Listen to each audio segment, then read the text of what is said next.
अस्सलामुअलैकुम, मैं हूँ शाज़िया ख़ान और आपके लिए आज लाई हूँ ढाबे वाली मूंग की दाल।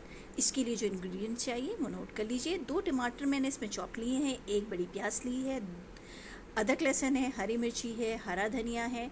मसालों में नमक, कुटी हुई लाल मिर्च, हल्दी पाउडर, गरम मसाला और कढ़ाई मसाला है। इसकी तमाम क्वांटिटी आपको डिस्क्रिप्शन बॉक्स में मिल जाएगी। यहाँ मूंग की दाल को मैंने ड्राई रोस्ट करके फिर इसको सोक किया था तकरीबन 5 घंटे 4 घंटे आराम से मेरे पास ये सोक हुई हुई है।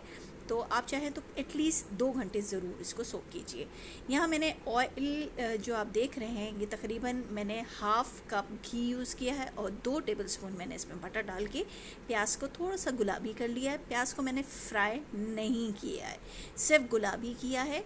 और उसमें मैं अदरक लहसुन डालूँगी और अदरक लहसुन डालने के बाद मैं इसमें टमाटर डाल दूँगी साथ ही।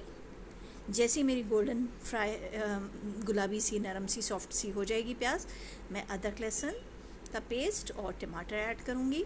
साथ ही हरी मिर्ची जो बीच से मैंने स्लिट करके रखी हुई थी वो मैंने इसमें ऐड कर दी हैं। इसको मैं 2 से 3 मिनट, 2 मिनट बहुत मैक्सिमम 1.5 से 2 मिनट मैं इसको भूनूँगी। भुनने के बाद मैं इसके अंदर बाकी जो मेरे पास तमाम मसाले हैं ड्राई वो मैं इसमें ऐड करूँगी। आप देख सकते हैं प्याज मेरी बिल्कुल भी ब्राउन नहीं हुई है, मैंने इसको कच्ची पक्की ही रखा है। हरी मिर्ची इस स्टेज पे मैं फ्राई करने के बाद निकाल लूँगी क्योंकि दाल गलने के बाद जब हरी मिर्ची उसमें घुल जाएगी तो बहुत तेज़ हो जाएगा, जो बच्चे उम्मन नहीं खा पाते। यहाँ मैंने तमाम ड्राई इंग्रेडिएंट्स जिसमें कुटी हुई लाल मिर्च, नमक, हल्दी और कढ़ाई मसाला है वो ऐड किया है।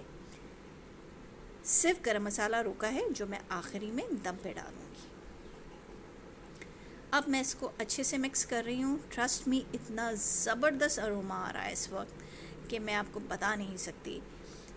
और आप चाहें तो घी इसमें स्किप करके ऑयल यूज़ कर सकते हैं, लेकिन एक्चुअल जो ढाबे पे बनती है दाल उसमें घी ही यूज़ होता है। मैंने घी के साथ 2 टेबलस्पून बटर यूज़ किया है।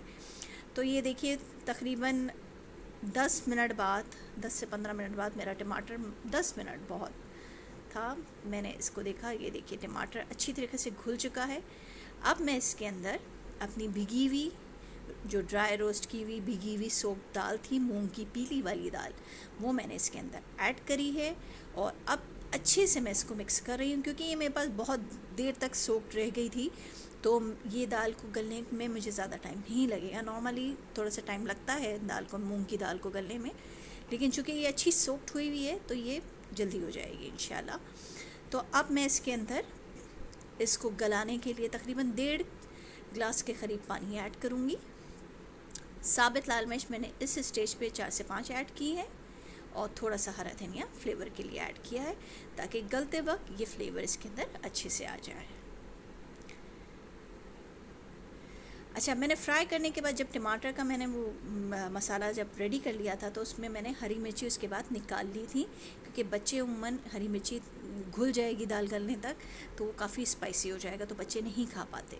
तो वो फ्राई मिर्चियाँ मैंने निकाल ली थी भुनते वक्त, उसको मैं आखिर में इसके ऊपर ऐड करूँगी ताकि जिसको जो स्पाइसी खाना हो तो वो मिर्ची खा सकता है इसके साथ, दाल के साथ। तो अब मैंने इसके अंदर 1.5 गिलास पानी रखा है और इसको 15 मिनट के लिए अब मैं गलने के लिए छोड़ दिया है। ये देख सकते हैं माशाल्लाह माशाल्लाह बेहतरीन किस्म की दाल, घुली हुई दाल बनी हुई है। ये दानेदार बिल्कुल साबित फ्राई दाल नहीं है, ये ढाबा वाली दाल है जो कि थोड़ी सी घुली हुई होती है और ढीली फॉर्म में होती है, बहुत सूखी हुई नहीं होती है। अब मैंने यहाँ पर इस पर गरम मसाला और हरा धनिया ऐड किया है। दम पर रखूँगी मैं इसको इसके साथ। और जो मैंने हरी मिर्चियाँ फ्राई करके पहले निकाल ली थी टमाटर में से, वो अब मैं ऊपर ऐड कर रही हूँ। इसको अब मैं दम दूंगी 2 से 3 मिनट और ये मज़ेदार बेहतरीन सी ढाबा वाली मूंग की पीली दाल हमारी तैयार है।